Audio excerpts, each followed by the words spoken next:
Olá, bem-vindos a mais um encontro na SBPT para falar a respeito de circulação pulmonar. Hoje nós vamos fazer uma revisão a respeito das mudanças diagnósticas de HPE, falar um pouco a respeito do fluxograma de tratamento e contextualizar isso em relação ao PCDT, que recentemente foi aprovado pela Conitec no Ministério da Saúde e que impacta em muito a nossa atividade no tratamento, no cuidado desses pacientes. Então, para quem não me conhece, eu sou Verônica Amado, aqui do Distrito Federal, vou coordenar essa atividade, lembrando que as questões devem ser enviadas pelo QIA, e comigo estarão pessoas absolutamente brilhantes no assunto, né, que vão engrandecer muito essa discussão. Então, eu vou apresentar a todos e depois a gente já segue uma sequência de apresentações. Enquanto isso, podem enviar questões e comentários pelo QIA, e ao término nós vamos tentar fazer uma discussão e responder a todas as questões. Então, a primeira aula vai ser apresentada pelo Dr. Rudolf Oliveira, que é professor da Escola Paulista de Medicina, um grande atuante aí na área diagnóstica e terapêutica de hipertensão pulmonar, defensor do cateterismo executado por pneumologistas com uma qualidade e um olhar um pouco diferente, né, Rudolf? Então, é um prazer que ele vai falar a respeito da nova definição de hipertensão arterial pulmonar, em que isso muda na assistência a esses pacientes. Na sequência, o professor Rogério Souza, que é o professor titular do INCOR, ou da USP, do INCOR, vai nos falar a respeito da revisão do fluxograma de tratamento da hipertensão arterial pulmonar. E, por último, o Fred, que é o nosso mestre primeiro, que vai falar, que é do Hospital Júlia Kubitschek e Madre Teresa, em Belo Horizonte, atualmente na Secretaria de Estado, fazendo um belíssimo trabalho junto com a gestão estadual, e na linha de cuidado de hipertensão pulmonar, então um exemplo a ser seguido por outras secretarias de saúde no país, e ele vai falar um pouquinho disso, né, no novo PCDT de hipertensão pulmonar, e fazer uma contextualização, uma revisão de HP nesse sentido. É claro que em 15 minutos isso vai ser resumido, mas para que a gente tenha tempo para discutir depois. Então, Rudolf, por favor, pode começar a tua aula. Muito obrigada por ter aceito o convite. Inicialmente, obrigado, Verônica, obrigado à sociedade e a todos os colegas pelo convite. É um prazer estar aqui hoje. Vou compartilhar minha tela. Vamos lá. Tudo certinho. Bom, então o que coube a mim foi falar sobre o que muda na assistência perante a nova definição de hipertensão arterial pulmonar. É uma pergunta bem complexa, né, e capciosa, porque é nova a definição, né? Então a gente só vai entender o que muda na assistência daqui a algum tempo, né? Depois que tiver utilizado essa nova classificação por algum tempo para entender qual que é o real impacto dela. Mas a minha intenção aqui é a gente rever alguns conceitos, porque eu acho que para entender o potencial impacto da nova definição é importante entender né, de onde viemos, para onde vamos, né? Por que mudamos, e o que pode mudar ainda, porque ainda tem algumas coisas que a gente pode mudar no evoluir né, do entendimento da doença, tá? Então, a hipertensão pulmonar, como todos nós sabemos, ela é uma doença, né, que começa com disfunção vascular pulmonar, né? Então, isso é bem básico, mas eu acho que isso é muito importante para a gente entender por que mudou, né? Então, o aumento da pressão, ela na verdade é uma consequência de uma doença vascular, né? Que dá remodelamento, redução de complacência, aumento de resistência, né? Então, é natural que a gente pense que incluir o componente de remodelamento vascular pulmonar faça parte do diagnóstico, né? Ele fazia anteriormente, né, para a hipertensão do grupo 1, no nível de 3 unidades Woods. Então, agora a gente vai tentar entender por que isso mudou, né?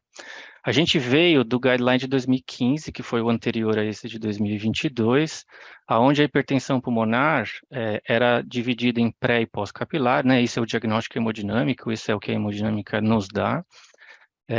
Com a pressão média acima de 25, uma oclusão abaixo de 15, esse padrão é o pré-capilar, que é inerente a uma série de doenças que tem padrão pré-capilar.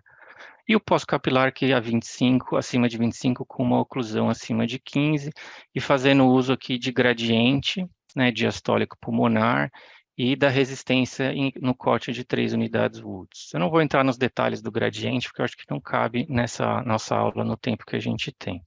Esse seria um padrão restrito mais ao grupo 2 e ao grupo 5. Então, esse valor de 25, ele não é de 2015, ele já vem desde a da definição da doença lá nos primórdios da hipertensão pulmonar. E isso foi definido a despeito de a gente já saber, né, que a pressão média da artéria pulmonar é ao redor de 14, 13, e em estudos mais recentes, 15. Então, ela raramente passa de 15, tá? Esse primeiro estudo é a maior revisão sistemática que tem, aqui é uma outra revisão, isso aqui é um estudo original, mas são com dados recentes, não históricos, então são dados mais novos. Então a gente sabe que a pressão é baixa no indivíduo sadio, né? Mas a definição da doença é em 25 milímetros de mercúrio, que foi uma definição arbitrária do ponto de vista fisiológico, né? Mas foi entendido que era melhor colocar mais alto para evitar um superdiagnóstico naquele momento. Isso mudou muito, principalmente a partir desse estudo, que é um estudo de coorte grande, né? Acho que o maior nesse formato, que é do sistema do Veteran Affairs dos Estados Unidos, onde teve mais de 20 mil pacientes incluídos, e foi observado que a mortalidade começava a subir com pressões acima de 19, e que acima de 25 a gente realmente estava perdendo, assim, eles têm maior mortalidade, isso é natural, a gente já sabe disso. Mas de 19 a 24, a gente está perdendo uma oportunidade grande de diagnosticar pacientes que têm, que a hipertensão pulmonar já impacta o prognóstico deles. Isso foi confirmado por outros estudos. Eu estou trazendo só esse aqui, que esse é o maior de todos, mas vários estudos mostraram isso com dados semelhantes, com valores semelhantes de mortalidade nessa faixa intermediária. Esse mesmo grupo do Veteran Affairs fez uma análise utilizando a resistência. Então, aqui em destaque amarelo é o grupo pré-capilar definido pelo 19, que foi o que eles encontraram no estudo anterior, a oclusão abaixo de 15 ainda, e definiu-se, então, avaliou-se a mortalidade de acordo com a continuidade da resistência, que é o remodelamento, um dos índices de remodelamento vascular pulmonar. Então, acima de 3, a gente sabe que tem maior mortalidade, que é a definição de hipertensão pré-capilar antiga, mas a mortalidade começa muito antes, né? A curva começa a mudar a partir daqui, né? Então, é bem perto de 2 unidades Woods, o que é bem baixo, é 160 dinas, e no estudo, do ponto de vista estatístico, eles encontraram que 2,2 unidades Woods era o valor que mudava a inclinação da curva de mortalidade, né? Lembrando que o que a gente conhece de fisiologia é que uma resistência normal é ao redor de 120 dinas. Então, ela ainda é mais baixa do ponto de vista fisiológico, tá? Aí a gente chega na classificação nova. Então, o que é a classificação nova proposta em 2022, né, e como a gente utiliza hoje em 2023? Então, a definição da HP pré-capilar, ela faz uso dos novos valores e definiu-se que é acima de 20, ou seja, maior ou igual a 21 milímetros de mercúrio. Então, baixou de 25 para 21. A UED permanece em 15 milímetros de mercúrio, com uma resistência maior que 2 unidades Woods, tá? Que é 160 dinas, tá? Então, a gente está diminuindo os valores de corte, sem mudar o da pressão de oclusão. Então, aqui é um dos pontos que merece a gente refletir, que a oclusão a gente também sabe que esse valor é um pouco acima do que é normal. Normal é ali ao redor de 10 no máximo. Pode variar 2 para cima ou para mais, 15, normalmente 14, 15, ele é alto. Mas todos os estudos até hoje foram feitos com essa pressão de oclusão, ela foi mantida, né? A gente ainda não tem evidência suficiente para baixar isso para valores menores, como a pressão da artéria pulmonar e a resistência. É importante ter só essa diferenciação de que diagnóstico hemodinâmico não é igual a diagnóstico etiológico, que parece óbvio, mas nem sempre é, né? A gente está falando de definir HP pré-capilar, definir HP pós-capilar, uma vez que você faz o diagnóstico hemodinâmico pré-capilar, né? Pressão acima maior ou igual a 21 com resistência maior ou igual a 2,2 a 2 unidades Woods, você ainda vai ter que fazer todo o algoritmo diagnóstico para tentar identificar a etiologia, tá? Então vem uma outra parte, isso não muda, tá? O nova definição introduz ainda, reintroduz, na verdade, o conceito de hipertensão pulmonar de exercício, que caiu lá em 2008, né, no guideline depois do simpósio de Dana Point. Antes era definido só como uma pressão média acima de 30, diversos estudos mostraram que a pressão pode exceder 30 em condições fisiológicas, em condições normais, e é só a pressão não é um bom valor para a gente utilizar como critério diagnóstico durante o exercício. Então aqui foi optado por usar uma pressão relativa ao débito cardíaco, diferença entre repouso e pico, que é um dos tipos de slope que a gente pode fazer maior do que 3, tá? Para definir hipertensão pulmonar de exercício. Como que a gente faz hipertensão pulmonar de avaliação hemodinâmica de esforço, né? A gente faz um CAT inicial, depois bota o paciente para pedalar num ciclo ergômetro. Então, algumas vezes parece assim, o pessoal, né, isso não faz parte da minha realidade, mas faz parte do critério diagnóstico de HP. Então, acho que nós, como sociedade, devemos tentar trabalhar para que isso faça parte da realidade dos centros. Porque ao final da aula eu espero que todos entendam por que ela está de volta, por que a hipertensão pulmonar de exercício está de volta como um dos critérios diagnósticos, tá? E você pode fazer também dentro de um laboratório de fisiologia do exercício, que é um método mais avançado, mais complexo, você tem carro metabólico acoplado, e esse demanda muito mais custo e pessoal treinado. Mas a outra versão já é o suficiente para fazer um diagnóstico. A reintrodução do HP de exercício, ela se baseia em evidência, obviamente, né? Foi comprovado que é um valor anormal, esse slope acima de 3, mesmo sabendo que é anormal muito mais baixo do que isso para determinadas populações. Então, por exemplo, para pacientes jovens, acima de 2 já é anormal. É diferente entre mulher e homem, ele varia bem com a idade, né? Dependendo da faixa etária, ele varia substancialmente. Mas acima de 3, ele definitivamente define prognóstico, que é esse aqui é o maior estudo que a gente tem até hoje, onde mostra que ele tem um prognóstico intermediário entre não ter HP e ter HP de repouso, né? A gente ainda está na HP de exercício na fase anterior, como a gente estava na HP de repouso, que usava 25. Então, 25 era jogar no lado seguro, 3 unidades Woods de slope é jogar no lado seguro ainda. É mais baixo do que isso, mas é o que a gente tem por hora. Então, a gente tem statement da Sociedade Europeia, que é o único que a gente tem de sociedade oficial, que coloca o exercício como uma possibilidade de desmascarar doença vascular pulmonar oculta, ou seja, que um CAT de repouso, um cateterismo de repouso não diagnostica, tá bom? Então, esse é o algoritmo diagnóstico que a gente tem atualmente do último guideline de 2022, tá? Eu acho muito importante a gente ter ter em mente sempre a questão de poder referenciar rápido para um centro de referência. E cada vez mais eu tenho o conceito de que isso é muito importante na maioria dos casos dentro do cenário nacional, porque muitas vezes o doente já chega para o clínico ou para o pneumo geral já com sinais de doença avançada, com disfunção ventricular direita, clinicamente. Então, nesse caso, é muito importante já mandar direto para o centro de referência, porque o centro de referência vai acelerar a investigação, a avaliação hemodinâmica, tudo o que precisa fazer para iniciar o tratamento o mais precoce possível, tá?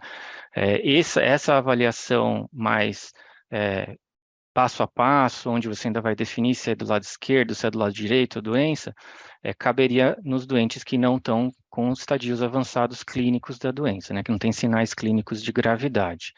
Onde você vai fazer avaliação para doença pulmonar, com os métodos diagnósticos habituais, para a doença cardíaca esquerda e para a hipertensão pulmonar, usando o eco, pode usar o cardiopulmonar também. Isso pode ser feito intercalado, né, ao mesmo tempo, na verdade, dependendo da sua suspeita. E você não encontrando nenhuma causa, tendo uma probabilidade ao eco baixa e não encontrando outra causa, você vai reavaliar periodicamente ou manejar de acordo com o diagnóstico, e na probabilidade ecocardiográfica intermediária ou alta, vai referir para o centro de referência, né? Acho que em termos de saúde pública, isso é muito interessante, mas isso algumas vezes represa o paciente aqui, porque ele demora muito para chegar no centro de referência. A gente sabe que um dos grandes problemas da hipertensão pulmonar, e no nosso país deve ser pior ainda, a gente não tem dados, mas provavelmente é pior, é o atraso no diagnóstico.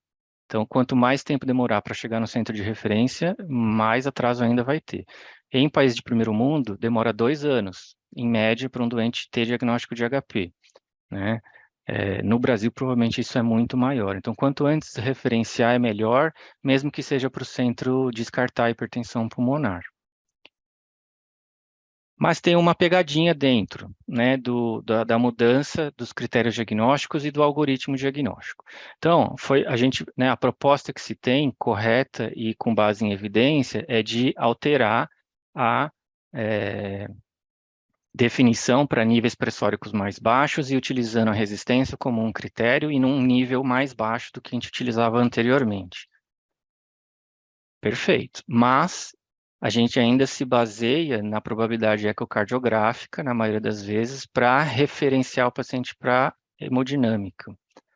E a probabilidade de HP ecocardiográfica não mudou. Então, a gente continua usando 2,9 a 3,4 de regurgitação tricúspide para intermediário e acima de 3,4 como probabilidade alta ecocardiográfica. Então, a chance de você referenciar um paciente de 2,9 a 3,4 e ele ter uma pressão de 21 milímetros de mercúrio com 2,1 de resistência é muito baixa, né? Esse doente provavelmente já vai estar no polo de HP com critério anterior, né? E provavelmente é o mesmo que acontece aqui, né? Então, a gente ainda tem que pensar que essa proposta não foi atualizada ainda e talvez, seguindo ela, o impacto dessa mudança seja pequeno se a gente só referenciar o doente para hemodinâmica baseado na ecocardiografia.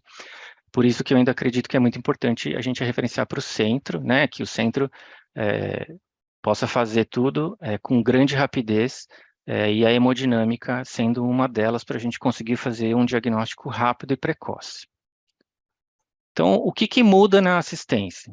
Esse é o slide que responde a pergunta, eu espero. O que muda na assistência é que a gente está tentando sair de um diagnóstico tardio, onde a gente habitualmente faz diagnóstico com sinais clínicos de disfunção ventricular direita. Então, a gente está tentando trazer o diagnóstico de HP de repouso para um estadio mais precoce, onde eu ainda tenho uma função ventricular direita preservada, onde eu ainda não perdi totalmente a minha reserva vascular pulmonar. E quando eu coloco hipertensão pulmonar de exercício como um dos critérios diagnósticos, eu estou tentando trazer esse diagnóstico para uma forma mais precoce ainda, onde nem ao repouso eu tenho alteração de pressão e alteração de resistência, só a um exercício máximo. Então, o grande intuito de toda a mudança é a gente fazer diagnóstico de disfunção vascular pulmonar, tá? Que é o grande calcanhar de Aquiles da doença nesse momento. Demora-se muito para fazer o diagnóstico, tá? Se isso vai ter impacto prognóstico, se a gente vai tratar e vai melhorar, essas respostas a gente ainda não tem, né? E a gente acha que vai acumular evidência a partir do momento que agora a gente vai se propor a fazer diagnóstico de uma maneira diferente e vai gerar evidência para comprovar isso ou não, mas do ponto de vista fisiopatológico, existe um racional bem substancial, bem concreto para a gente acreditar que isso vai acontecer, tá? Então, no momento que a gente está objetivando é fazer um diagnóstico mais precoce da doença, então é por isso que foram propostas essas mudanças nos níveis de corte de hipertensão pulmonar. Era isso que eu tinha para falar. Acredito que a questão do tratamento, na sequência, o professor Rogério vai poder ajudar, né, explicar um pouquinho mais o que pode mudar também em relação ao tratamento nessa população intermediária. Muito obrigada, Rodolfo. Rogério, se estiver pronto, podemos começar. Vamos lá. Bom, boa noite a todos. É super prazer estar aqui. Agradecer a Verônica, a Sociedade Brasileira de Pneumologia, pelo convite para estar aqui, principalmente por estar entre amigos e a gente poder debater um pouquinho das mudanças sugeridas e do que principalmente das dúvidas que as mudanças trazem para a gente em relação principalmente no último guideline, embora algumas coisas já sejam um pouco mais anteriores ao último guideline. Eu acho que sempre quando você tem um guideline de uma sociedade tão robusta quanto a sociedade europeia, suscita muito a discussão. Então, estou aqui meus conflitos de interesse, uma vez que minha aula é basicamente de tratamento, então, efetivamente, eu vou falar de parte das drogas que a gente usa para o tratamento de hipertensão pulmonar. Acho que um primeiro ponto só, se vocês me permitem, assim, a gente deu o nome para esse evento como um evento de discussão de hipertensão pulmonar, mas tudo que a gente falar de tratamento, a gente vai estar falando de uma forma específica de hipertensão pulmonar, que é a hipertensão arterial pulmonar. Então aqui a gente não vai tratar, tudo que eu falar vai estar referente à hipertensão arterial, eu não vou falar de grupo 2, grupo 3, TEP crônico, ou grupo 4, obstrução, onde predominantemente a gente tem TEP crônico.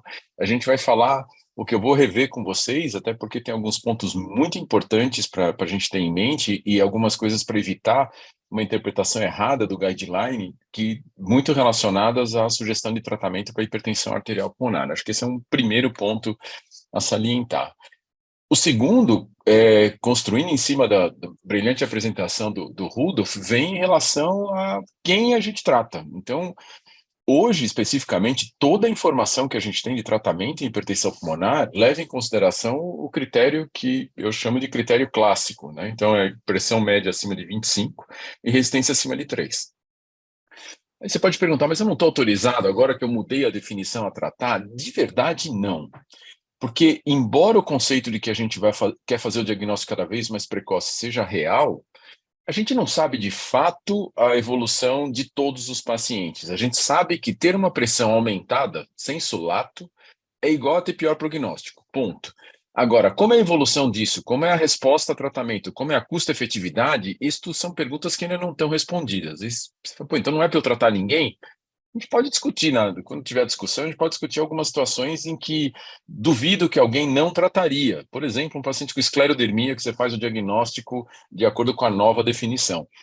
Mas o acho é bem diferente do que tem a evidência. O que eu posso dizer para vocês é que a maior parte, se não a totalidade dos trials clínicos iniciados a partir de 2018, depois do Simpósio Mundial de Nice, já usam o critério de pressão média de artéria pulmonar maior do que 20.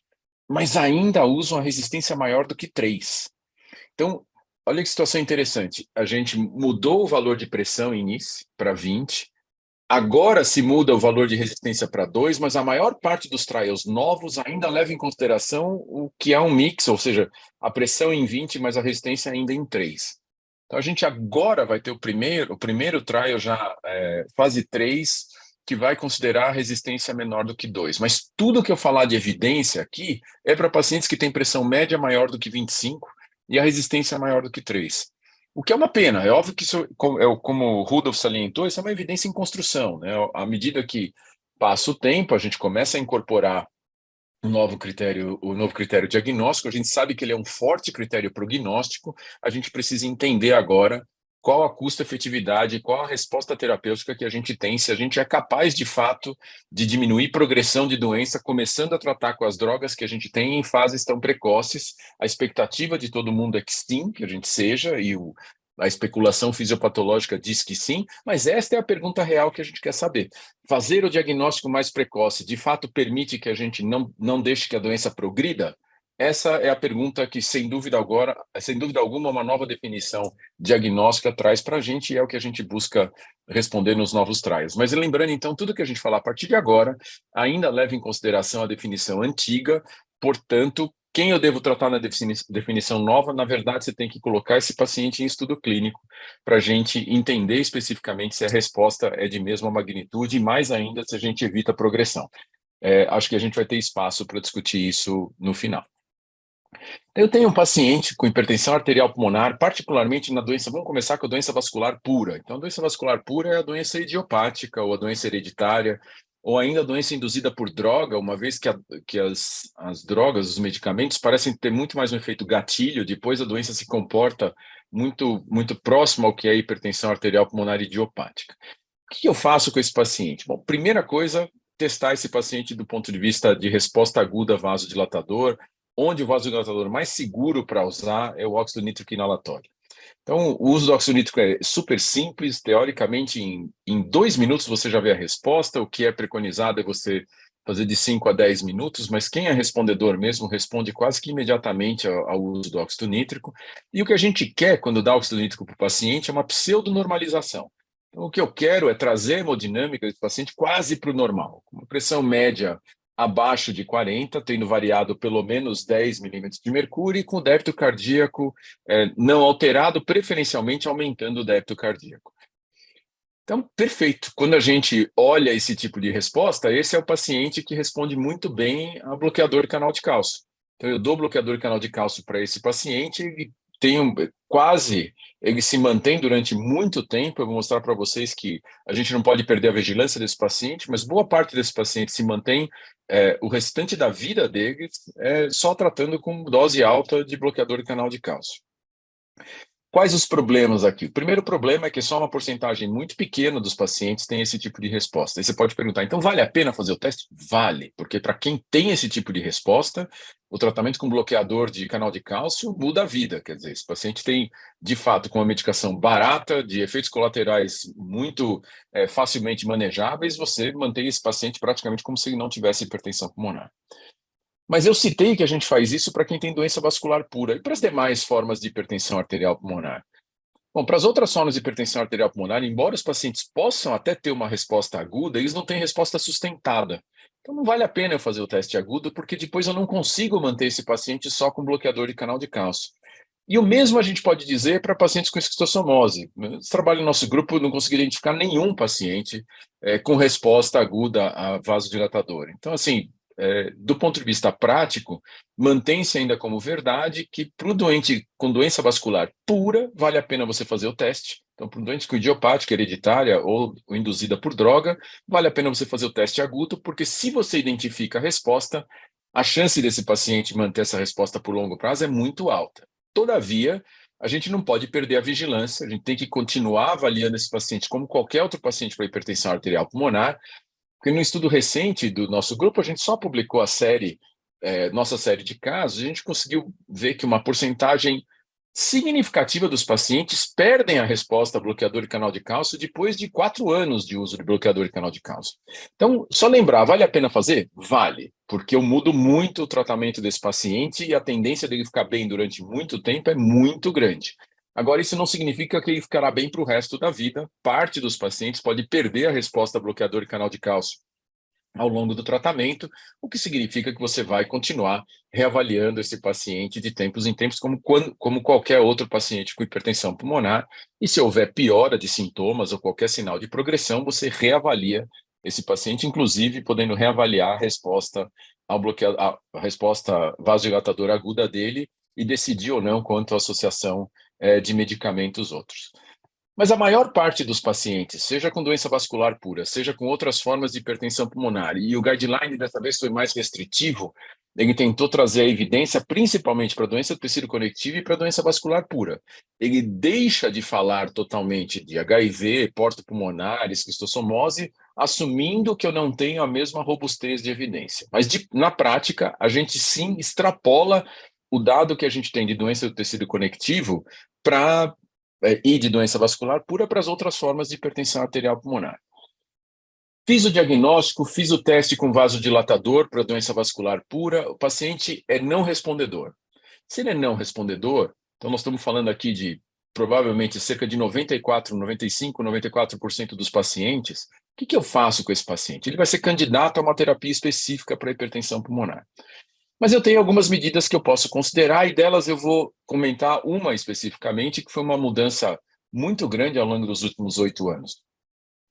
Se no passado a gente considerava a anticoagulação para praticamente todo paciente com hipertensão arterial pulmonar, cada vez mais a gente tem evidência que isto não vale para a população em geral.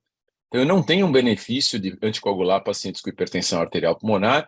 Ao contrário, para doença do tecido conectivo, em particular a esclerodermia, o uso de anticoagulante está associado a pior sobrevida.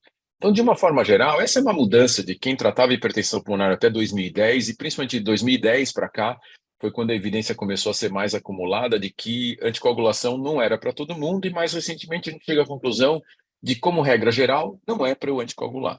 Então, existem subpopulações muito específicas de pacientes em que você pode considerar anticoagulação, mas isso deixa de ser a regra. Então, como regra, você não anticoagula um paciente com hipertensão arterial pulmonar. Embora ela possa ser considerado de indivíduo a indivíduo, hoje você não considera mais isso como parte do arsenal regular de tratamento de pacientes com hipertensão arterial pulmonar. Mas, além da anticoagulação, a gente vai considerar drogas, e a gente vai considerar o uso de drogas específicas. Por que não usar qualquer outro vasodilatador, por exemplo, um inibidor de ECA, para tratar um paciente com hipertensão arterial pulmonar? Porque o que eu preciso é de uma droga que seja mais seletiva, que atue seletivamente no vaso pulmonar. E de uma forma mais geral, embora a gente trate as drogas como vasodilatadores, elas são. O que a gente busca, na verdade, são drogas que diminuam a remodelação vascular pulmonar. Então, essa é uma doença de remodelação vascular mais do que vasoconstrição. Vasoconstrição é um aspecto da doença que talvez seja predominante naqueles indivíduos respondedores a bloqueador de canal de cálcio. Mas nos demais, vasoconstrição não é a parte predominante. O que eu tenho predominantemente é uma doença da parede vascular pulmonar.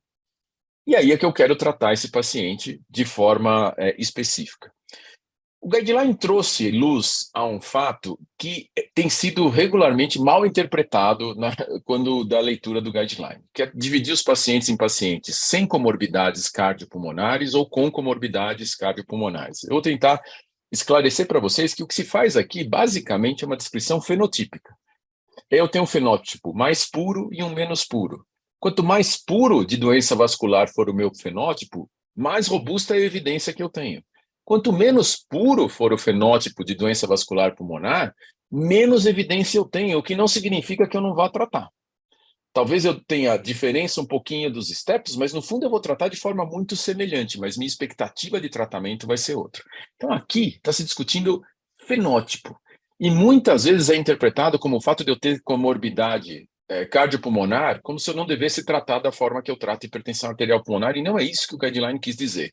Talvez a forma como ele tenha apresentado não tenha sido a mais feliz para chamar a atenção a isso, mas ele certamente deu margem à interpretação errônea. Eu vou tentar evitar isso com vocês, mostrando o porquê dessa divisão. Vamos pegar primeiro o paciente com doença vascular pura. Talvez o grande recado da aula, de qualquer aula de tratamento para hipertensão arterial pulmonar, eu insisto que a arte da hipertensão pulmonar está no diagnóstico, o tratamento é a parte mais simples dela, embora tenha a sua complexidade, mas a parte mais interessante do tratamento, e que toda pessoa que pensa em tratar hipertensão pulmonar tem que saber, é a estratificação de risco. Qual que é a ideia da estratificação de risco? É sedimentar na cabeça de todos nós de que a hipertensão pulmonar é uma doença complexa e multifatorial e que, portanto, tem que ser avaliada desta forma, ou seja, não existe uma única variável que defina a gravidade de hipertensão pulmonar. Eu tenho um começo de doença que é dado pela remodelação vascular pulmonar, que vai exercer uma sobrecarga sobre a função cardíaca e que, quando diminuída, vai trazer toda a repercussão sistêmica dessa disfunção cardíaca. Veja, é toda essa cascata de eventos que eu preciso avaliar, e eu não vou entrar em grandes detalhes, mas a gente tem duas grandes ferramentas para olhar isso, uma tabela sugerida pela Sociedade Europeia, tanto de Cardiologia quanto da Sociedade Respiratória, e uma outra tabela que é um pouquinho diferente no seu conceito, que é uma calculadora de risco proposta através da análise dos dados do registro norte-americano. Qual eu uso? Qualquer uma, desde que você use uma delas. Por quê? Porque qualquer uma das estratégias de estratificação de risco que você usar já vai estar sendo multifatorial e, portanto, você vai estar olhando para a doença com a face que ela precisa ter, ou seja, como uma doença complexa, multifatorial e que tem diferentes acometimentos ao longo da sua progressão e você precisa olhar a repercussão de cada um desses acometimentos. Por que, então, fazer a estratificação de risco? Porque eu consigo classificar meu paciente em baixo risco, risco intermediário ou risco alto.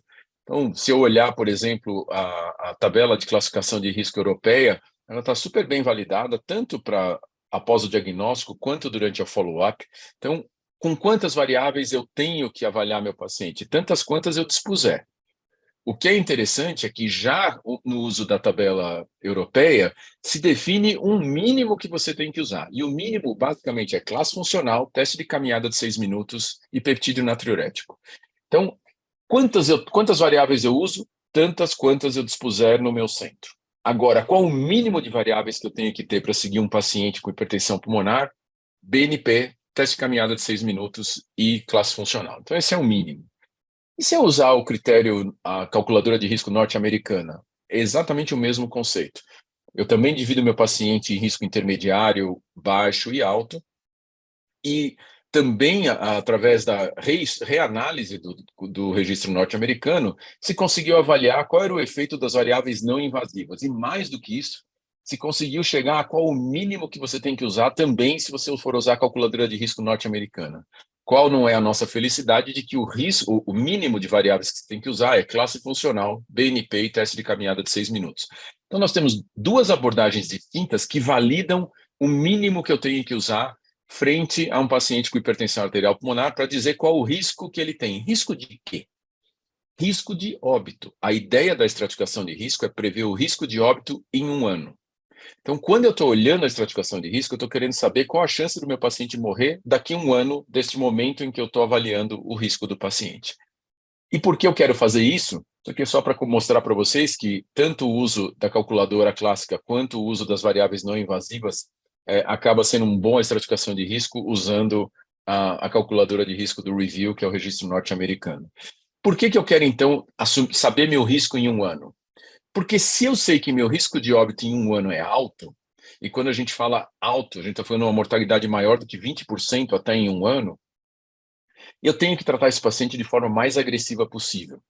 Se eu sei que meu risco não é tão alto, que ele é intermediário ou baixo, eu vou usar outras estratégias de tratamento. E que estratégias são essas? Bom, a gente sabe desde 2013, do primeiro estudo que, de forma prospectiva, mostrou que monoterapia era diferente de terapia combinada, foi um estudo que, na verdade, foi feito para o registro do macitentan, mas talvez o resultado mais interessante do estudo é que a adição de macitentan em cima de pacientes que estavam sendo tratados de forma estável com o inibidor de fosfodiesterase levou a diminuição do risco de progressão de doença.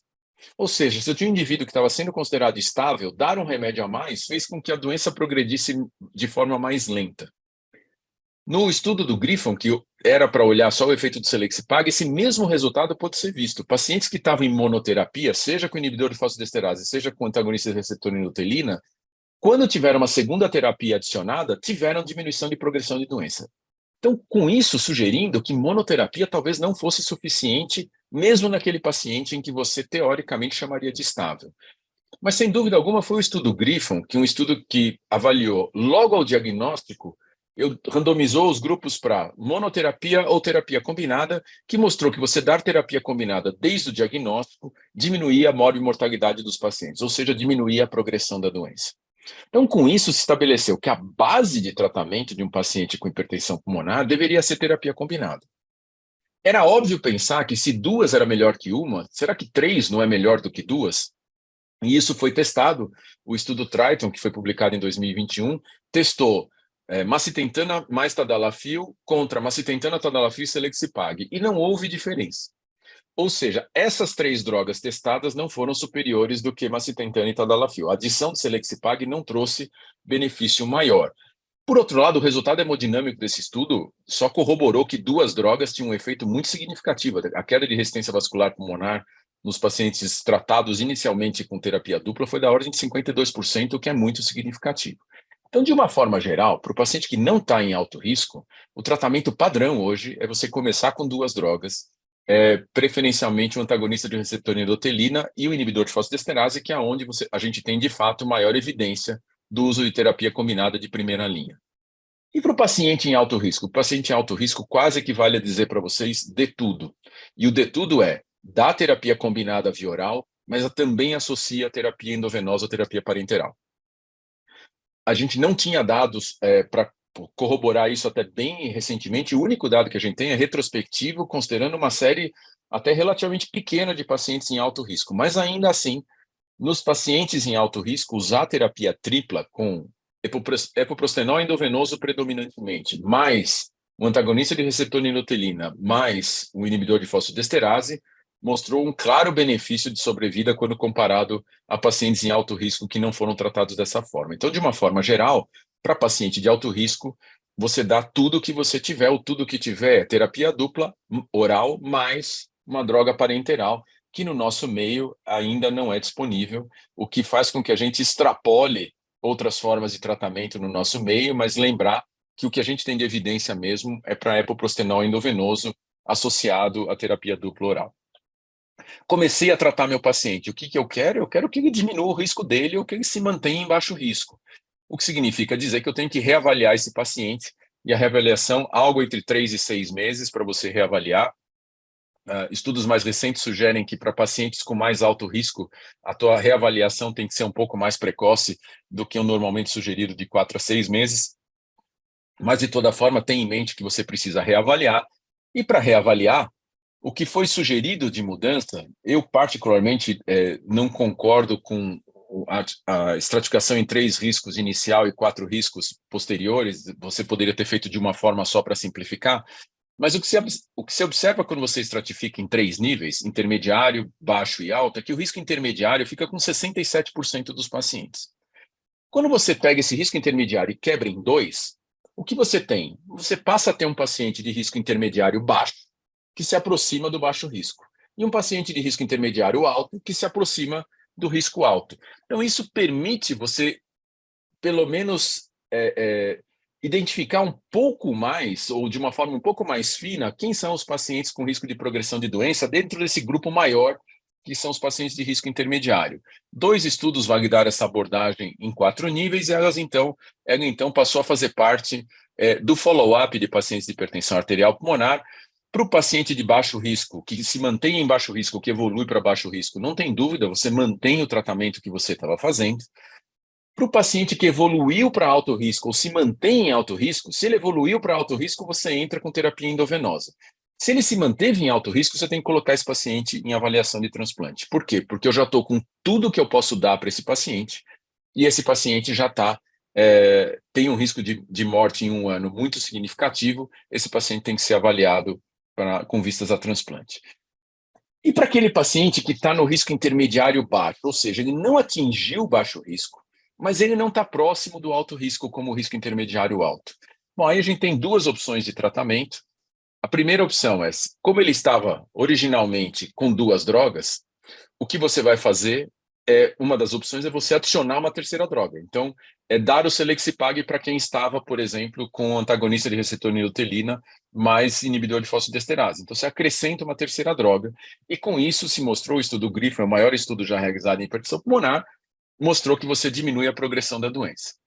E uma outra opção a esta alternativa ao invés de você dar uma terceira droga, você troca uma das 2 drogas, no caso, inibidor de fosfodiesterase. Então, para pacientes que estão sendo tratados com inibidor de fosfodiesterase e antagonista de receptor de endotelina, que não tem resposta satisfatória, ou seja, não atingem baixo risco, você pode considerar trocar o inibidor de fosfodiesterase por riociguat, que é um estimulador da guanylate ciclase solúvel, e esta troca mostrou benefício também em termos de modo de mortalidade e no endpoint combinado, que foi proposto como endpoint primário do estudo. Mas fica o recado de que também, especificamente para essa população, o riociguat se mostrou superior ao inibidor de fosfodiesterase, portanto, se tornando uma opção possível para esses pacientes que têm um risco intermediário, mas mais próximo do risco baixo. Você pode considerar ou a adição da terceira droga ou a troca do inibidor de fosfodiesterase por estimulador da guanylate ciclase solúvel. E rapidamente, e esse grupo de pacientes que não tem um fenótipo puro, que é o grupo de pacientes com comorbidade cardiovascular ou cardiopulmonar? Veja, de uma forma geral, se a gente olhar as características dos pacientes que vêm sendo diagnosticados como hipertensão arterial pulmonar idiopática, veja, aquele doente que parece ter a doença pura, a gente tem diagnosticado pacientes com idades mais avançadas e com perfis que mostram risco para a doença cardiopulmonar cada vez maior. Então, nesse estudo foi comparado, usando um score de risco para insuficiência cardíaca com fração de ejeção preservada, e o que se observa ao longo do tempo é que a proporção de pacientes que têm um score alto, ou seja, que tem uma alta chance de ter algum grau de insuficiência cardíaca com fração de ejeção preservada, vem aumentando ao longo do tempo, como que contaminando a nossa população de pacientes com hipertensão arterial pulmonar idiopática. O que é interessante notar é que a resposta ao tratamento desses pacientes com relação à diminuição de risco não é a mesma. Ou seja, eu ter um componente cardíaco associado à minha hipertensão arterial pulmonar idiopática, porque esse paciente é, de fato, um paciente com hipertensão arterial pulmonar idiopática diagnosticado de acordo com o nosso critério atual de diagnóstico de hipertensão idiopática, mostra que a resposta ao tratamento dele não é a mesma. O mesmo vale para a doença pulmonar. Nesse estudo publicado em 2020, que dividiu pacientes também diagnosticados como hipertensão idiopática em diferentes clusters, de acordo com maior chance de ter doença cardíaca ou pulmonar, o que se observa é que, à medida que eu tenho doença cardíaca e pulmonar, também minha resposta a tratamento é diferente. O que isto quer dizer? Que quanto mais puro for a minha doença vascular, melhor vai ser minha resposta à intervenção terapêutica que eu fizer. Isso significa que eu não trato o paciente com este fenótipo mais contaminado? Claro que não. Isso significa que eu trato, mas sabendo que minha resposta terapêutica é outra, porque eu tenho múltiplos mecanismos que podem estar agindo na gênese da hipertensão pulmonar, que não só a remodelação vascular pulmonar. Embora meus medicamentos atuem bem na remodelação ou na doença caracterizada predominantemente por remodelação vascular pulmonar, à medida que eu passo a ter outros mecanismos fisiopatológicos se somando, a resposta não é igual. E isso explica por que nos grupos 2 e 3, a resposta aos tratamentos de hipertensão arterial pulmonar é muito menos significativa do que no grupo 1. Porque, de fato, essas drogas atuam predominantemente num fenótipo de remodelação vascular pulmonar pura. Quando eu tenho esse fenótipo mais contaminado, o que eu tenho de verdade é só o overlap de mecanismos fisiopatológicos, o que eu não estou tratando quando eu estou dando essas drogas. Então, de uma forma geral, o recado quando eu tenho as doenças cardiopulmonares não é que eu não vou tratar. Eu vou ter que tratar agressivamente o componente cardiopulmonar que esteja associado. Ele não é classificado como grupo 2 ou grupo 3 ainda. É um paciente classificado como grupo 1, mas que tem componentes cardíacos ou pulmonares. Então, eu trato agressivamente esses componentes para aumentar a chance desse paciente responder à terapia para hipertensão arterial pulmonar. Então, a ideia do guideline era só salientar isso. E, portanto, dizer que nesses pacientes, você começar com terapia oral, monoterapia, pode até fazer sentido porque a gente não tem a evidência de que a terapia combinada funciona especificamente nesses pacientes. Mas isso não significa que eu não possa usar terapia combinada. Então, significa dizer que eu vou começar esses pacientes com monoterapia, mas eu posso avaliar rapidamente a resposta dele, e na ausência de resposta, eu posso, de fato, continuar a progressão do tratamento com combinação de terapia. Mas tendo em vista que, à medida que eu tenho overlap de mecanismos fisiopatológicos, a evidência que a gente tem de tratamento é muito menor. Mas isso não significa não tratar. E, infelizmente, passou a não ser infrequente a gente receber pacientes no centro não tratando porque tem doença cardiopulmonar, o que é um equívoco da interpretação do guideline. Então, concluindo para vocês, mudou muito o tratamento ao longo dos últimos anos, tanto por novas drogas, mas principalmente por novas estratégias, com o uso da terapia combinada. Mas o grande recado em tratamento continua sendo a avaliação e estratificação de risco, porque isso define a agressividade com a qual você precisa abordar teu paciente, tanto no diagnóstico quanto na reavaliação feita entre 3 e 6 meses depois. E, por fim, lembrar que o que a gente está fazendo aqui é definir fenotipicamente o paciente para entender onde eu tenho melhor evidência, mas isso não significa que eu não tenha que tratar agressivamente a doença vascular pulmonar. Eu agradeço a atenção de vocês, eu me alonguei um pouco, peço desculpas à Verônica, mas foi só para tentar deixar claro esse recado com relação ao fenótipo cardiopulmonar. Obrigado. Muito obrigada, Rogério. E a gente, então, segue agora com o Fred, sem demorar muito, né, porque já estamos um pouquinho adiantados. Peço às pessoas que estiverem assistindo que mandem questões. Eu acho que hoje o pessoal está um pouquinho tímido, ainda não temos questões no QIA. Vai ser importante para a discussão, ainda que seja curtinha, mas a gente discutir aspectos tão interessantes já, tá? Fred, por favor, obrigada, viu?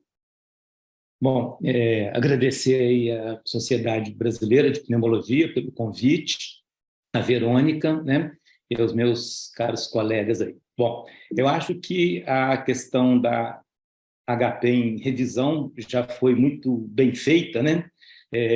Então, como todos sabem, esse ano, né, Rogério, fazendo 20 anos que nós participamos do primeiro trial clínico de hipertensão pulmonar no Brasil, junto com o Dr. Sérgio Mena Barreto, e agora estou aí com esse desafio, desde março do ano passado, que prestando uma assessoria técnica à Diretoria de Ações Especializadas da Secretaria Estadual de Saúde de Minas Gerais.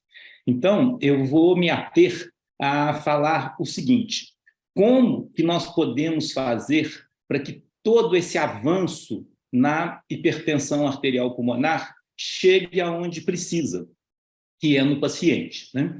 Então, tanto o Rudolf como o Rogério mostraram de forma brilhante como que a definição da hipertensão pulmonar ela foi mudando para melhor ao longo dos últimos 50 anos, né? E hoje, então, com todo esse avanço, nós precisamos de fazer o que é mais importante, que é diminuir a mortalidade do paciente com hipertensão arterial pulmonar. Nós saímos da década de 90, onde nós poderíamos falar que nós estávamos verdadeiramente na idade da pedra em relação ao tratamento da hipertensão arterial pulmonar, e hoje nós temos várias moléculas e várias opções de tratamento para hipertensão arterial pulmonar. Porém, para isso, nós precisamos de ter essa disponibilidade, e isso vem através do PCDT, que é o Protocolo Clínico de Diretrizes Terapêuticas, que é um documento elaborado pelo Ministério da Saúde para que o paciente ele tenha acesso a tudo aquilo que o Rudolf falou na aula dele, que são os métodos diagnósticos, né? E que o tratamento, as drogas possam chegar ao paciente. Então, existem inúmeros PCDTs do Ministério da Saúde. Para vocês terem uma ideia, só na letra H nós temos 13 PCDTs. Um deles é o da hipertensão arterial pulmonar, que ele foi publicado em 2014, né? Esse PCDT ele está em revisão, né? E é interessante a gente, ao ver esse PCDT, porque ele traz uma coisa aqui que eu acho muito importante, o Rudolf e o Rogério frisaram muito, que pela complexidade do que a gente viu da hipertensão arterial pulmonar, esses pacientes eles devem ser tratados em centro de referência, com equipe multidisciplinar e multiprofissional. Esse PCDT de 2014, ele chama atenção a esse fato. Bom, mas esse PCDT, ele já nasceu com problema sério, né? Vocês viram aí, principalmente na aula de tratamento do Rogério, como se trata atualmente a hipertensão arterial pulmonar. E nesse PCDT que nós temos e que está sendo revisto, o tratamento contempla apenas monoterapia. Então, à luz de 2023, ter um PCDT que contemple apenas monoterapia é um tratamento, um PCDT muito falho. Então, agora, em dezembro de 2022, né, o relatório de recomendações do tratamento da hipertensão pulmonar ele foi colocado em consulta pública. Nós temos alguns ajustes, possivelmente, a ser feito na publicação. Primeiro, é que na definição foi adotado o critério de 2019, onde a resistência vascular pulmonar ainda era de 3, né? Mas, nesse PCDT, a gente incorpora um conceito importantíssimo, que nas duas aulas foi chamado muita atenção, naturalmente, do Rogério de tratamento, que é a importância da estratificação de risco de morte do paciente com hipertensão arterial pulmonar. Então, essa estratificação de risco ela tem que ser feita no momento do diagnóstico para o início do tratamento e ser refeita periodicamente. Por quê? Porque nós sabemos que aquele paciente que está em alto risco, né, ele tem mais de 10% de mortalidade e o baixo risco menos de 5%. Então, nós temos que fazer todos os esforços para que o paciente vá para o baixo risco. Então, nós temos esse algoritmo diagnóstico, que já foi muito bem colocado pelo Rudolph. Aqui a gente vê que eles já adotam nesse PCDT os últimos critérios das diretrizes da Sociedade Europeia de Cardiologia e Pneumologia, colocando a resistência abaixo de 2. Então, esses são alguns ajustes que precisam ser feitos. Bom, quando a gente entra, então, no tratamento, os critérios de inclusão, eles colocam que serão elegíveis para o tratamento medicamentoso específico os pacientes do grupo 1, que é a hipertensão arterial pulmonar, com cateterismo cardíaco, mas com a pressão média acima de 20. E, naturalmente, a UED de 15 e a resistência de 3. Bom, adotando, então, aqueles critérios que o Rogério já falou, e que eu não vou entrar em detalhes, porque já foi feito com muita clareza, e vou deixar, então, para que a gente possa realmente debater essa grande questão, que é o tratamento da terapia combinada, né? Hoje, infelizmente, na grande maioria dos estados brasileiros, para se conseguir um tratamento como é indicado da terapia combinada para o risco intermediário, normalmente a terapia dupla, e naqueles casos específicos de alto risco, a terapia tripla, a grande maioria desses pacientes eles têm que judicializar uma ou duas drogas, o que muitas vezes retarda enormemente o início do tratamento, repercutindo negativamente na sobrevida do paciente. Então, esse grave problema é que esse PCDT está em vias de resolver. Bom, aqui, então, quando chega no algoritmo de tratamento, já coloca que o tratamento da hipertensão pulmonar vai ser naquele paciente com a pressão média acima de 25. Então, eu estou trazendo aqui algumas questões e que já foram colocadas aí pelo Rudolph e pelo Rogério, porque a gente vê que realmente nós estamos numa fase de transição entre esses conceitos mais antigos, né, onde a gente tratava daquele paciente com a hipertensão pulmonar mais grave, e conceitos mais novos. Mas o grande problema é que os trials clínicos que são utilizados hoje para a criação do PCDT, das diretrizes e dos protocolos, os estudos praticamente todos aleatorizaram os pacientes com pressão média acima de 25. Né? Esse protocolo, então, ele vai resolver esse grave problema, porque, pela primeira vez, um PCDT nacional ele vai contemplar o tratamento com a terapia dupla e também vai contemplar a terapia tripla.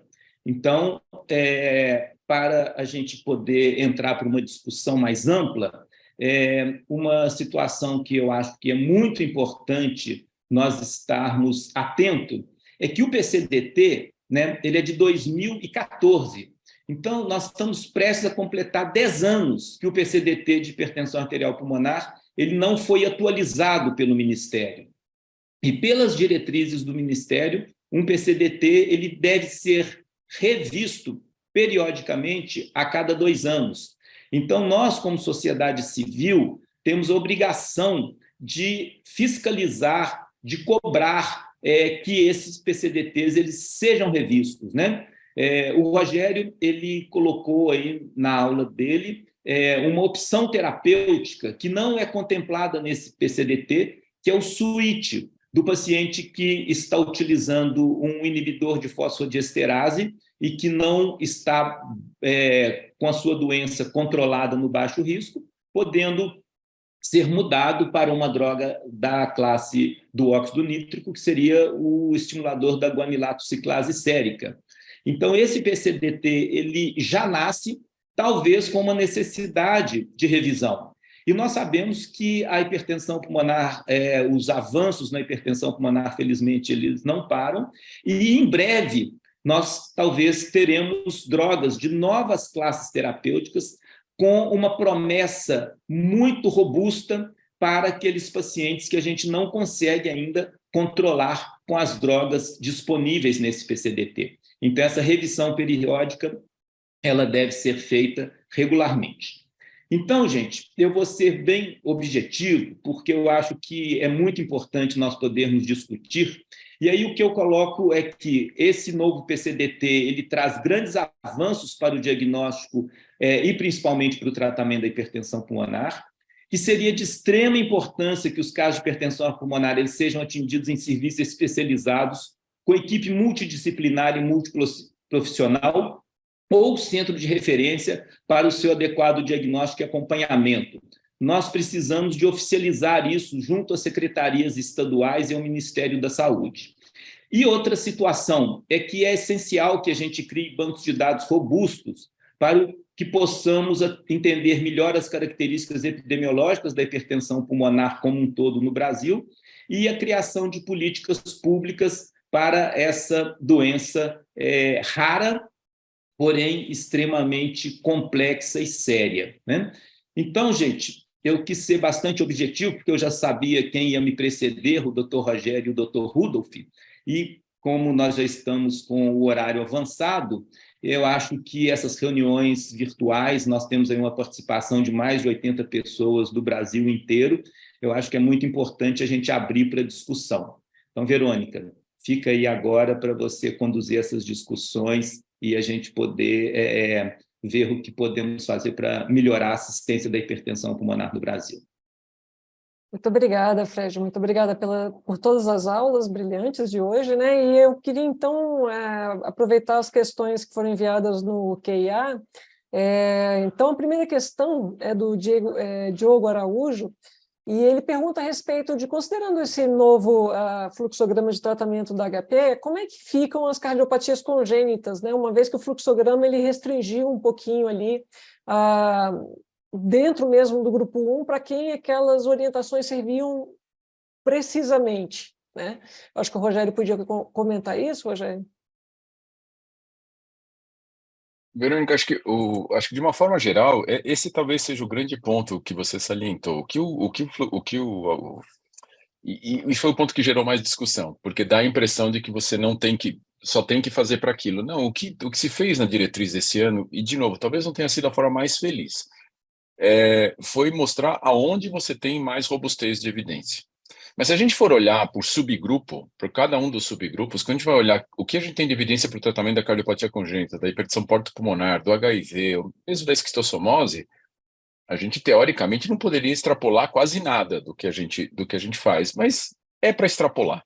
Na cardiopatia congênita, eu só levanto uma lebre, que é a estratificação de risco. A estratificação de risco na cardiopatia congênita tem alguns senões que efetivamente não foram contemplados, e eu acho que mereciam um estudo específico em cardiopatia congênita. Mas, de uma forma geral, reforçando aqui o agradecimento ao Fred por ele ter conseguido compensar aquilo que eu fiz de estrago no evento, de uma forma geral, trata igual. Você mantém o tratamento da cardiopatia congênita igual. A grande discussão em cardiopatia congênita é operabilidade ou não, mas acho que isso é foco para uma outra discussão. Agora, quanto a manejo de droga num paciente não cirúrgico com cardiopatia congênita, a priori você usa o mesmo tipo de abordagem, mesmo sabendo que tem menos evidência.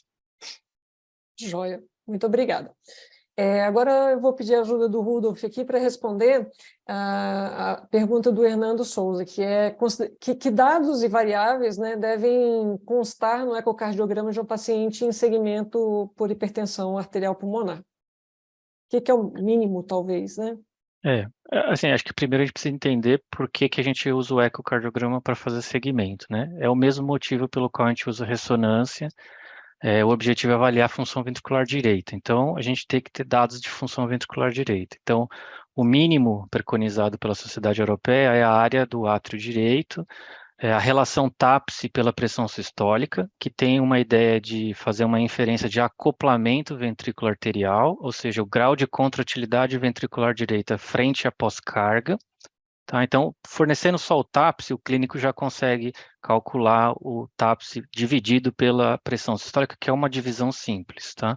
E se tem ou não derrame pericárdico. Isso seria o mínimo.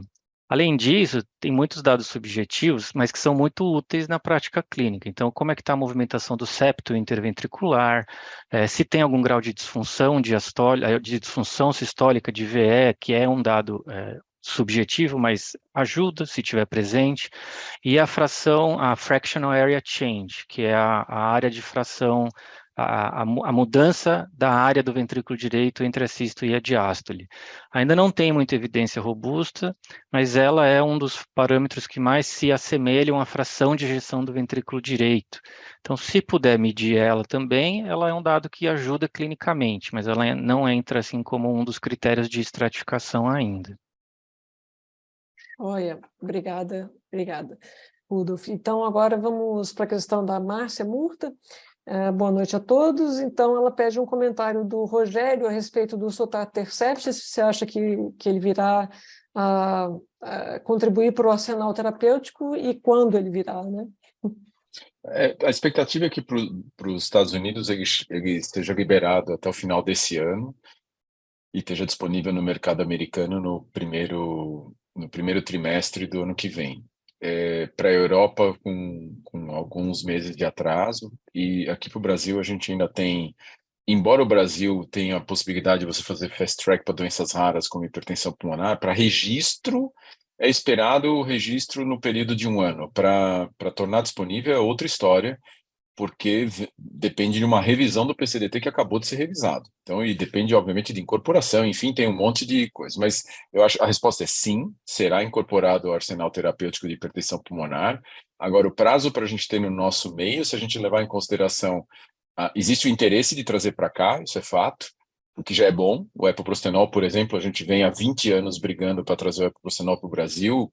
Em 98, a gente teve 2 casos em São Paulo, fomos ter de novo só em 2019 o uso do epoprostenol no nosso centro. Então, assim, o interesse tem, ele virá, mas acho que a gente tem alguns anos para que ele seja uma realidade aqui no Brasil, um horizonte de pelo menos 3 anos. Fora do Brasil, a expectativa é que o ano que vem já esteja usando o sotatercept como parte do arsenal terapêutico, o que faz com que o simpósio mundial de 2024 tenha um papel já de revisão do guideline europeu de 2023 para entender aonde você encaixa o sotatercept. Tem várias especulações aí no meio do caminho, mas vai ser uma discussão muito legal dentro do simpósio mundial que vai ocorrer no ano que vem. Mais um motivo para a gente fazer uma revisão do PCDT a cada 2 anos, né, Fred? Sem dúvida. Eu acho que, além dessa questão do sotatercept, né, quando eu falei, abordei essa questão de novas classes terapêuticas que estão por surgir, o sotatercept é a que está mais próximo, né? E quem teve a oportunidade de participar dos trials clínicos sabe que é uma oportunidade concreta, né? Algumas coisas, como o Rogério já falou, para se definir. Mas antes disso mesmo, a gente já tem a questão do switch, né? O switch é uma questão que já foi colocado no algoritmo da Sociedade Europeia, né? E que nesse PCDT a gente não teve oportunidade, foi colocado, né, uma posição nossa na consulta pública, mas então é muito importante, né? A coisa é muito dinâmica, lógico que a gente não precisa de estar querendo incorporar tudo a toda hora, mas hipertensão arterial pulmonar é uma doença gravíssima, né? E as opções terapêuticas elas vão evoluindo, né? Como eu mostrei, eu acho que o nosso PCDT vai ser uma evolução tremenda, né? E ele vai, além de trazer o benefício para o paciente, ele vai trazer uma economia enorme, porque a medicação judicializada ela chega a custar 3 vezes mais caro do que se você consegue fazer através de um protocolo clínico, né? Então, acho que o avanço, ele é um avanço, assim, tanto na parte médica quanto na parte social. Mas não adianta fazer uma revisão desse PCDT e ficar mais 10 anos para ser feita uma nova avaliação do PCDT. Então, eu acho que, como o Rogério mesmo colocou, né? As diretrizes da Sociedade Europeia de 2022 já vão ser revistas em 2024. Então, é o prazo mesmo para a gente poder estar revendo essas questões. 2 anos, eu acho que é o prazo máximo para a gente poder estar fazendo uma revisão desse PCDT. Mas ele vai evoluir bastante, né? Muito bom. Acho que agora para o Rudolf, uma questão a respeito de como fazer o diagnóstico diferencial entre grupo 1 e grupo 3 em pacientes que podem potencialmente desenvolver hipertensão pulmonar nas duas condições, ou seja, esclerose sistêmica, pode, né, claro, né, ter hipertensão arterial pulmonar, é uma condição de pior prognóstico, e alguns pacientes também têm doença intersticial, então como fazer essa diferenciação entre uma doença primariamente vascular ou o grupo 3 em consequência ou em associação com a doença intersticial associada à esclerose sistêmica, Rudolf? Eu acho que essa é a pergunta de $1 milhão, né? Ninguém não, a gente tem algumas pistas, mas não existe uma resposta exata, né? Assim, a esclerose sistêmica é uma das doenças que tem maior fator de risco, né? Que a gente sabe pela fisiopatologia da esclerose sistêmica por si só, né? Ela dá disfunção endotelial para todo lado, né? Incluindo a circulação pulmonar. Então, ela não é uma doença restrita à circulação pulmonar. Existem alguns parâmetros que já foram colocados ao longo dos anos, por exemplo, você tentar avaliar o grau de acometimento ventilatório, né, da CVF em relação à difusão de monóxido de carbono, se está desproporcional. Aí tem várias propostas, 1.3, 1.5, 1.6, entre a relação da CVF pela difusão, mas isso nunca foi provado em grandes estudos, são estudos pequenos. Outros trazem que uma difusão abaixo de 50% sempre tem que levantar né, uma red flag para disfunção vascular pulmonar, independente do grau de fibrose. E no último guideline tem uma proposta de considerar um paciente que tem as duas doenças e tem uma resistência acima de 400 DINAs, que é 5 unidades Woods, ele deve ser considerado como uma hipertensão pulmonar ou um remodelamento vascular pulmonar desproporcional, independente da doença fibrosante, e pode ser avaliado em um centro de referência, né, para consideração para tratamento. Na minha opinião pessoal, quando você tem fibrose com HP, esse doente tem que estar num centro bem especializado, porque é muito individualizado, né? Você tem inúmeros tipos de fibrose onde a fisiopatologia é distinta. Tem a estiocitose X, é muito diferente da pH crônica, né, em termos de fisiopatologia da hipertensão pulmonar, né? Então, acho que esse tipo de paciente tem que ser avaliado em centro de referência especializado, de preferência um que tem experiência nas duas doenças, né? E se você tem agora ajuda muito se você tiver um histórico do doente, né, para você conseguir entender em que ponto que a disfunção vascular pulmonar apareceu, né, se ela foi antes de ter uma doença intersticial estabelecida, ou depois, já quando ele está com uma doença intersticial terminal, por exemplo, né, isso também muda a maneira como você vai avaliar, independente do padrão hemodinâmico, né, se você tiver um pulmão terminal numa fibrose, com uma resistência acima de 400 DINAs, você vai interpretar diferente, porque é secundário a um paciente com uma doença intersticial terminal, né? Verônica, se você me permite uma Claro, coisa, porque eu acho por super favor. importante, essa o que o Rudolf salienta, é uma armadilha que a gente tem de tentar fazer uma receita de bolo fechadinha. Eu vou até usar o que o Rudolf apresentou na aula dele. Sim, não há dúvida que o ED menor do que 12 faz mais sentido do que o ED menor do que 15. Não tem dúvida que um paciente que tem uma fibrose, por esclerodermia mesmo, e que tem uma CVF de 65%, tem uma doença significativa. O problema é que esses pacientes foram incluídos nos trials clínicos com droga. Então a gente confunde o que é a classificação pura do ponto de vista fisiopatológico com aquele paciente que respondeu à terapia. Eu acho que a gente vai fugir disso à medida que a gente começar a fazer uma classificação diagnóstica um pouco diferente da que a gente tem hoje. Só para trazer isso à baila, que é o que o Rudolf está dizendo. É super difícil. Agora, eu quero, de fato, diferenciar totalmente. Do ponto de vista fisiopatológico, eu quero. Agora, olha que maluco. Um paciente com uma esclerodermia, com uma CVF de 66%, entrou no trial clínico com droga. Teoricamente, ele pode usar a droga, porque a droga está validada para ele. Um paciente com 64% de CVF, teoricamente não entrou no trial clínico com droga, e é este o valor que os guidelines sugerem para você falar, tenho doença significativa ou não tenho doença significativa. Essa é só uma forma de falar, olha, esses pacientes aqui têm doença pulmonar, mas eles foram incluídos nos trials clínicos, e esse é o fenótipo que responde pior a tratamento. Porque, de fato, ele tem doença pulmonar. não é uma doença vascular pura, né? Então, a gente cai numa armadilha de querer classificar adequadamente o paciente, só que parte desses pacientes foram incluídos em trial clinical, então a gente fica no meio do caminho. A história da WED é isso. Por que a WED não mudou ainda para 12? Porque a gente sabe que paciente com doença vascular pura e 13 de WED, 14 ou 15, responde ao tratamento. Então, se eu mudar a definição para 12, eu vou parar de tratar esses pacientes. Então, a gente fica numa armadilha de querer juntar tudo, acertar o melhor critério possível de diferenciação entre grupo 1 e 3, quando, na verdade, eu tenho overlap de mecanismos e parte dos pacientes vai responder aos tratamentos que a gente tem. Então, só para juntar com o que o Rudolf falou, assim, o problema é que a gente fica nessa armadilha de querer acertar a classificação com aquilo que foi incluído em trial clínico. Isso nos prende. É por isso que a gente não muda toda a definição da forma como deveria mudar, né? E eu só para complementar, eu acho que esse ponto é muito importante, que eu acho que existe uma ânsia por colocar o doente em algum grupo. E aí, por exemplo, a fibrose é o que a gente mais vê no nosso ambulatório com os nossos residentes, né? Assim, tem fibrose, para eles é grupo 3.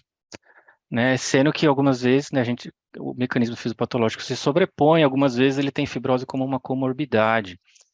Mas é muito difícil você fazer isso se você não tem experiência. Então, é muito importante estar num centro que tem experiência nas duas doenças. E entender que você pode ter as duas doenças juntas, né? Ele pode ter uma HP que é primariamente por remodelamento e ter uma fibrose, que não é necessariamente a causa da HP, mas que está ali não ajudando ele e atrapalhando o tratamento. Exato. Né? Esse é o Acho que fenótipo de comorbidade, e não achar que é uma doença diferente, né? É só dizer que ele tem overlap de mecanismos. Isso. Só reforçando mais uma vez, né, o que é preconizado, né, no PCDT antigo, né, que é o centro de referência, né? A gente está tratando de um paciente extremamente complexo, né? Às vezes, assim, não de causas especificamente só multifatoriais, como o Rogério mostrou aí, os pacientes que têm doenças cardíacas prévias, né?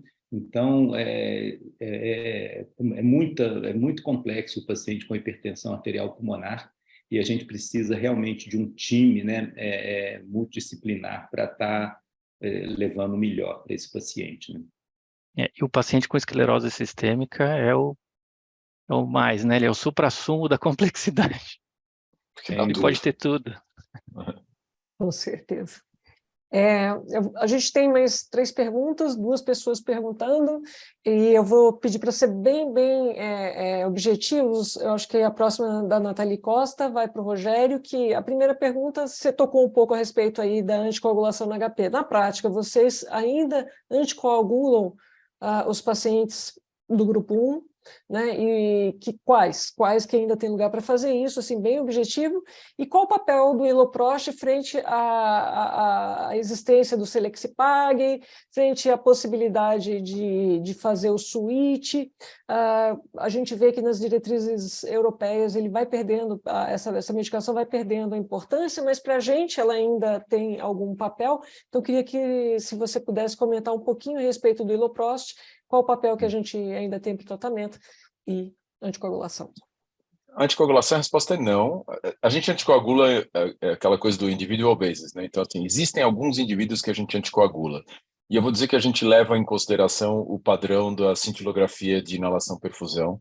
Existe um padrão de cintilografia que é uma heterogeneidade subsegmentar, que não é suficiente para você falar que esse paciente tem embolia. Ela é dada como risco intermediário. Se você faz qualquer outro exame, é tudo negativo, até arteriografia negativa.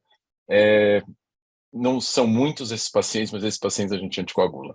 Então, assim, a gente trata com hipertensão arterial pulmonar, mas no fundo fica a dúvida se o componente eventualmente, de trombose in situ nessa população e muda o padrão da cintilografia de perfusão nesses pacientes. Então, de uma forma geral, mas é uma exceção. Então, a resposta é, se tem a indicação de anticoagulação? Não. Como regra geral, não.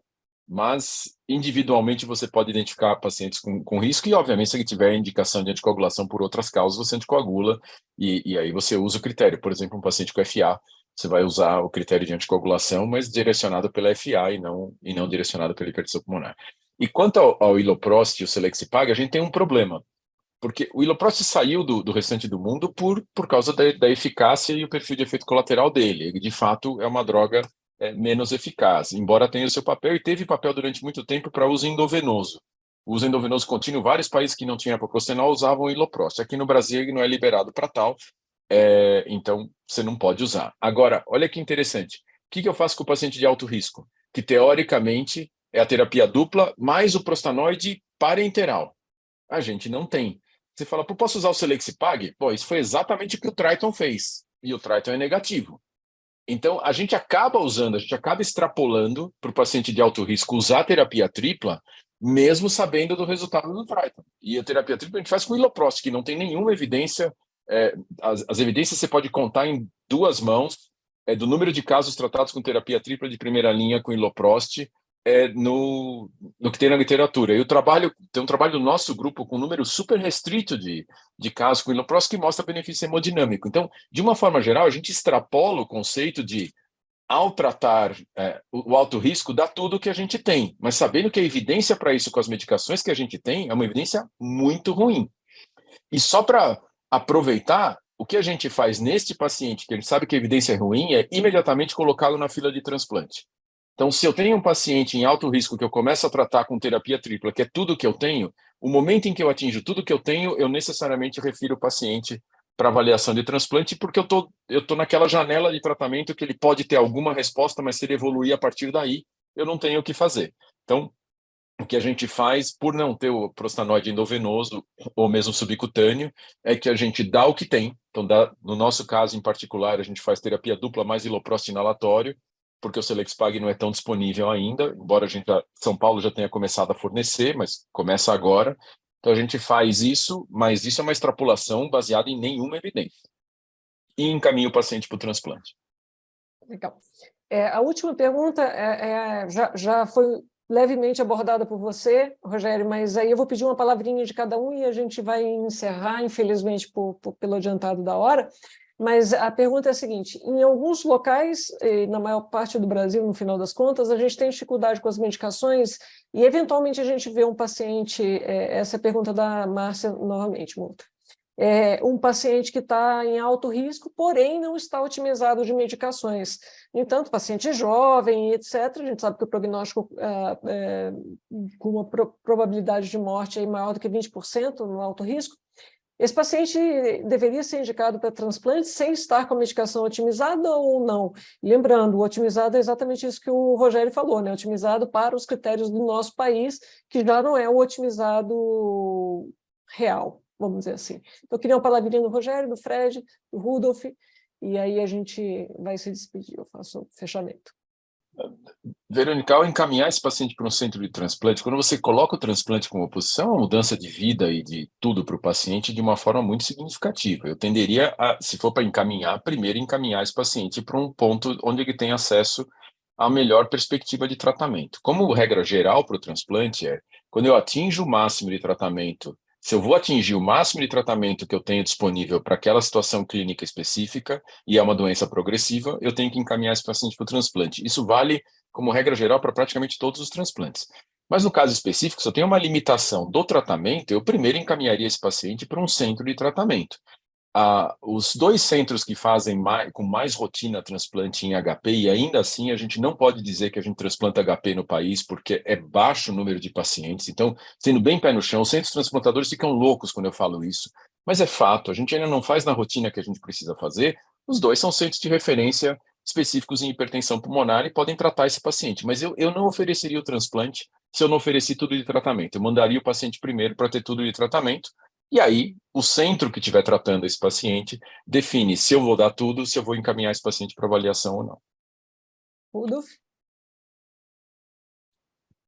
Eu compartilho a mesma opinião, porque tem uma questão logística, né? Não se transplanta em muitos lugares, né? E onde transplanta tem mais acesso à medicação. Então, e transplantar, né? Como não se transplanta muito, a gente sabe que, né? Está muito relacionado, né? O transplante, o desfecho está muito relacionado ao volume, como qualquer cirurgia de grande porte. Então, na hora que a gente transplanta, a gente também sabe qual que são o efeito colateral, digamos assim. Então, eu encaminharia primeiro para manejo adequado, né, para otimização terapêutica, e a partir do momento que chegou no máximo daqueles lugares onde tem o máximo mesmo de medicação disponível, aí sim referenciar para um transplante, né? A gente, quando chega no máximo que a gente tem disponível, a gente lista, né? Na verdade, quando a gente entra com a última droga, a gente já lista, né? Perfeito. Fred? Eu acho que isso aí reforça, né, o que a gente vem falando desde o início, que é a importância do centro de referência, né? A despeito dessas dificuldades todas que nós temos no Brasil, no centro de referência a gente tem um acesso melhor aos medicamentos, né? Mesmo que seja por via judicial. Então, acho que o paciente, para ele ir para o transplante, ele tem que estar com a medicação otimizada dentro da nossa realidade. E uma outra questão também do centro de referência é que hoje a gente tem inúmeras oportunidades em trials clínicos para os pacientes, né?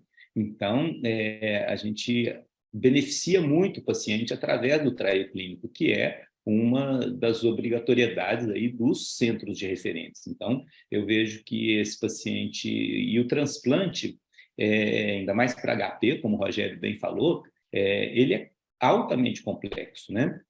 Aqui em Minas, por exemplo, a gente não está tendo um centro habilitado para transplante. Estamos com a paciente jovem lá na USP aguardando, é uma assim, loucura na vida dela, ter que fazer as consultas, essas coisas todas. Então, o paciente ele tem que ser encaminhado realmente para o transplante, como está no algoritmo, mas eu acho que hoje, com o tratamento adequado e no centro de referência, a gente consegue minimizar o número de pacientes que tem que ir para a lista de transplante. Joia, concordo com vocês.